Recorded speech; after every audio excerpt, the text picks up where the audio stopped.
I was 37, utterly gutted, the moment my wife, Lena, looked at me with cold indifference and told me, "Use your hand." That single sentence, that casual, cruel dismissal, was the end of a 10-year marriage built on a lie. For 5 years, ever since I got a massive promotion, I had funded Lena's life as a professional freeloader.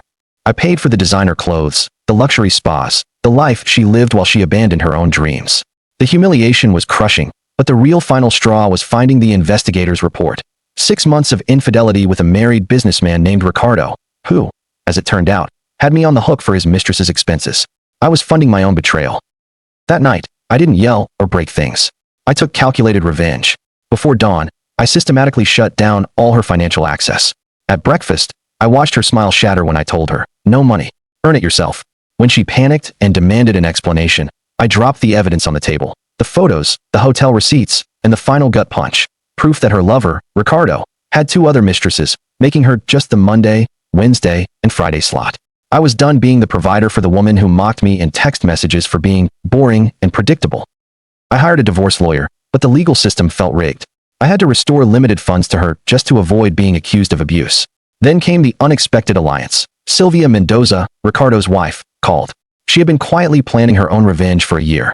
We shared evidence. She gave me texts showing Lena knew Ricardo was married from day one, and I gave her the leverage to financially destroy him. When the documents were served, Lena tried to fight for $5,000 a month in alimony. But Rodrigo, my lawyer, showed her the full extent of the combined evidence. With her reputation on the line, she collapsed, signing away all claims to my assets and alimony. Lena left, and the silence in the house was deafening, but it was a healing silence. She had been my burden, and I was finally free. The consequences for her were brutal. Ricardo, financially ruined by Sylvia, sued Lena to reclaim the $23,000 in gifts he'd bought her. She was forced to move in with her mother, take on 2 minimum wage jobs, and eventually file for bankruptcy. The final closure came when I met Andrea. She was a self-made architect, my equal in every way. Our love was built on honesty, not financial dependence. As I planned my new, simple wedding with Andrea, I finally achieved a pure, quiet indifference toward Lena. She was no longer my problem. She called one last time to offer a genuine apology, saying she was finally working on an honest life. I wished her well and hung up, finally feeling the peace that comes from choosing dignity over enabling a toxic past.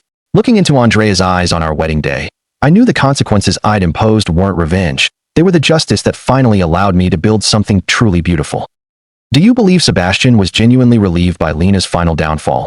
Or did his cold indifference prove he had fully shut down the capacity for empathy required for a deep emotional connection with his new wife, Andrea? Thanks for watching, and don't forget to subscribe to the channel and leave a like. Share your thoughts about this story in the comments.